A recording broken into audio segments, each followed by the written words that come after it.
સરપંચશ્રી, ઉપસરપંચશ્રી, તમામ શાળાના આચાર્ય, ઉપાચાર્ય, તમામ ગુરુજીઓ તેમજ મારી સાથે અભ્યાસ કરતા વહાલા વિદ્યાર્થી ભાઈઓ તથા બહેનો, આજે 26મી જાન્યુઆરી પ્રજાસત્તાક દિવસના અવસર પર હું આજના યુવાનો વિશે થોડું કહેવા માંગુ છું, તો આપ સૌ શાંતિથી સાંભળો એવી મારી નમ્ર વિનંતી।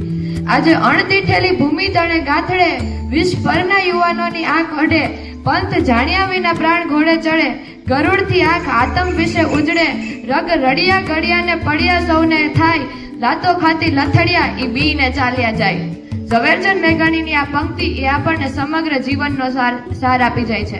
નમસ્કાર, હું સૌરભ સ્કૂલ ધોરણ 8માં અભ્યાસ કરતી નંદાણીયા તનિષા આજે પ્રજાસત્તાક દિવસના અવસર પર યુવાનો વિશે થોડું કહેવા માંગુ છું।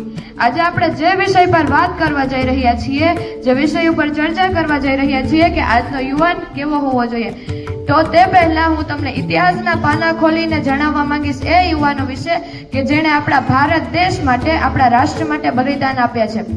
યાદ કરો મહાભારતનો કિરદાર કે જે 185 વર્ષ જીવ્યો, છતાંય તેને યુવાન કહેવામાં આવ્યા। હું વાત કરી રહી છું ભીષ્મ પિતામહની કે તેઓ જેટલું પણ જીવ્યા તેટલા તેમને સદાયના માટે યુવાન કહેવામાં આવ્યા, કારણ કે તેઓ જેટલું પણ જીવ્યા તેટલું તે પોતાના કર્મ, ધર્મ અને નિષ્ઠાથી જીવ્યા।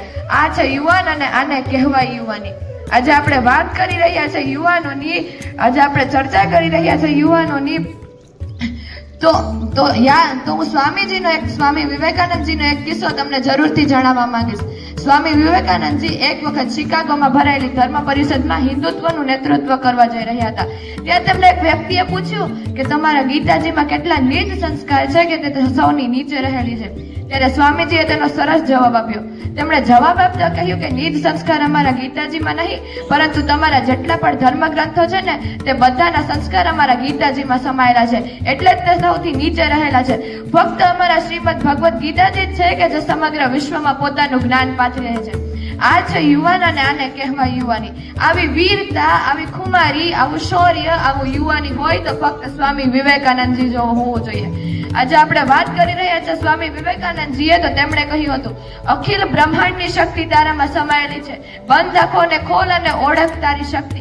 તેઓનું જીવન મંત્ર હતું, ઉઠો જાગો અને ધ્યેય પ્રાપ્તિ સુધી મંડ્યા રહો। જય કૃષ્ણ મૂર્તિ વિશેષતઃ તેઓ ખરી આઝાદી કોને કહેવાય તે સમજાવવા માંગે છે। તેઓ કહે છે કે સ્વાતંત્ર્ય એ આઝાદી નથી, સ્વાતંત્ર્ય એ આઝાદી નથી, આઝાદી એટલે કે જે કોઈ પણ પ્રકારના ડર કે ભયથી સુરક્ષિત ન હોય। આઝાદી એ તમારા આસપાસના સામાજિક, ધાર્મિક કે પ્રણાલિકાગત વિચાર નહીં, પરંતુ તમારા સ્વતંત્ર વિચારો પ્રમાણે હોવી જોઈએ। આપણે પોતાની જાતને વિખ્યાત અને પ્રખ્યાત બનાવવા માંગીએ છીએ અને તે માટે કોઈ સામાજિક નેતા, રાજકીય કાર્યકર્તા કે અન્ય સત્તાઓની શરણાગતિ સ્વીકારી રહીએ છીએ જેથી આપણને કોઈ હોદ્દો મળી જાય, પરંતુ કોઈ પણ હોદ્દો, કંઈ બનવાના ફાફા આપણને ક્યારેય આઝાદી અપાવી શકતા નથી। શિક્ષણનું મહત્વનું કાર્ય એ છે કે તે તમને સ્વતંત્ર રીતે વિચારતા કરે। તમારી સ્વતંત્ર વિચારધારા જ તમને આઝાદ બનાવી શકશે। જય હિન્દ, જય ભારત, અસ્તુ।